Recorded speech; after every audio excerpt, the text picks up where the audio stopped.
you, everybody, for coming to the College Football Betting with Aaron Torres YouTube channel. If you could do me a quick favor, see that little subscribe button at the bottom of the screen.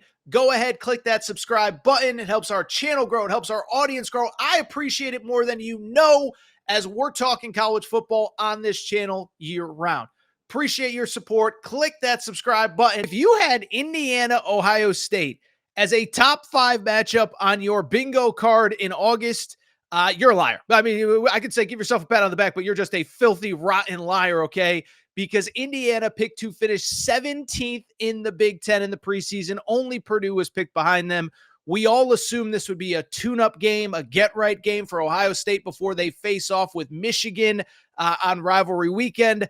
I know it's Indiana that is the top 5 opponent that they have to get through this weekend as we record.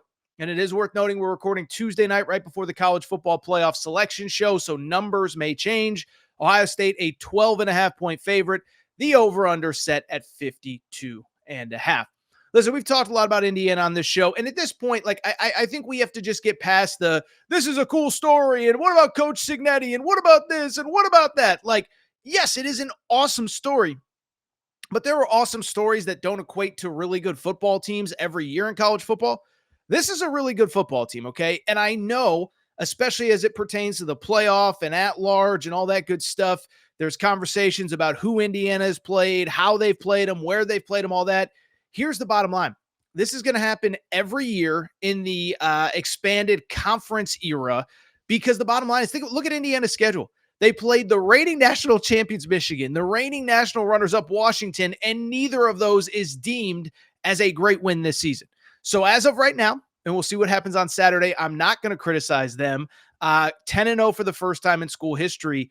But the thing that stands out, Indiana is a very good, very complete football team. You look across the board, they kind of do everything well. We talked about this before the Michigan game, but the stats go ahead and back it up.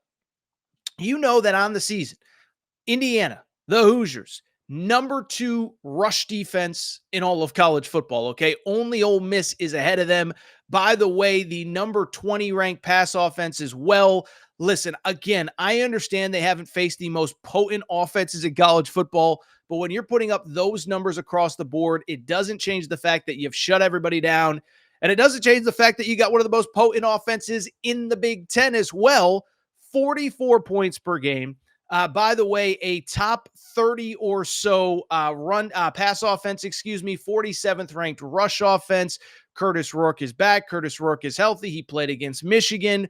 And again, you look at all the other numbers as well. Turnover margin towards the top of the country. Tackles for loss, making plays in the backfield, top 10 or so in the country. By the way, we're going to get to this because I think it's an important stat in a minute, but top 10 on defense. Fewest big plays allowed, 10 plus yards. Indiana is top 10 in the country. So they do pretty much everything well. They're not a perfect team. They took 31 transfers last offseason. But Curt Cignetti, with due respect to Coach Prime, with due respect to Josh, with due respect to whoever, Curt Cignetti is your runaway national coach of the year. And again, I know there's a conversation about the playoff, and we can have that on Sunday depending on how the game goes. But I'm not going to undersell that this is a good football team. And this is a team that if Ohio State doesn't come out ready to play on Saturday, they can absolutely go into the horseshoe and get the upset. Now, as far as Ohio State's concerned, let's take half a second and do something I don't do often on any of my platforms. Let's give Ryan Day a little bit of credit, because this is a really good football team. And yes, I know when you have a $20 million roster, I understand when you have highly compensated coordinators, you're expected to win every single game. But let's have a conversation about Ohio State. They're not perfect.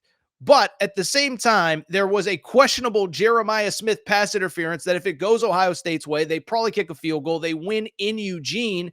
And we're talking about them as the number 1 team in the country coming into this game. And I don't even think it'd be disputable or debatable at that point, because, again, they would have wins over Oregon and Penn State so far this season. So when I look at this team, you know, they're basically one questionable PI away from being the undisputed number 1. I think it showed against Penn State that Penn State's a really good team. Ohio State, when they hit another gear, is in another class all to themselves. And I also think what's interesting is that Ohio State has had some lulls, but it's mostly been against their inferior opponents. Nebraska, I get it. At the time, we thought they were pretty good. Now they're sitting at 5-5 overall. Ohio State barely survived that game. It was also worth noting it was right after their offensive tackle, their starting left tackle, got hurt. So I'm not excusing the close game, but I do think there was a reason that it was as close as it was. Northwestern last week, they were actually down 7-0 after about a quarter and a half before they roared back, scored 31 unanswered points, and ended up winning the game. When I look at Ohio State, I think we focus so much on all those skill position guys on offense, not just the quarterback, Will Howard, but Quinshad Judkins, Travion Henderson, Emeka Ibuka, Jeremiah Smith, all of that I think people probably don't fully realize just how good this defense is, as they're basically top 5 in every single category in college football. One of the elite across the board units. Again, I don't really know what they don't do well as a defense. You just look at the stats. I mean, they speak for themselves, right? We talked about Indiana having the number 2 ranked rush defense in all of college football. Well, guess what? Ohio State, is right behind them in the stats. And again, they're basically top 10 in every major category across the board. So let's go ahead and give them credit there. Now, let's make a pick and let's talk about this game. And when I look at how these two teams play, I'll be transparent. I actually think I am going to take the under of 52.5. This after getting burned by taking the over of 49.5 against Michigan 2 weeks ago when Indiana played Michigan. Maybe it's me kind of overreacting the other way, but I think it's the right side, honestly, and let me explain why. First of all, if you watch the Indiana-Michigan game, this is no disrespect, okay? Because obviously what Indiana is doing this year is flat out incredible. But if you watch the game, Michigan clearly has the best personnel of anybody that Indiana has faced all season long. They really struggled to move the football. I mean, listen, they were 4 of 11 on third down, 246 yards of total offense, 40 yards rushing, 1.4 yards per carry.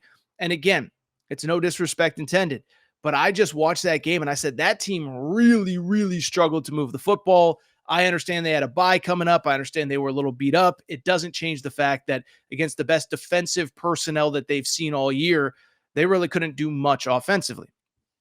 Then there's Ohio State.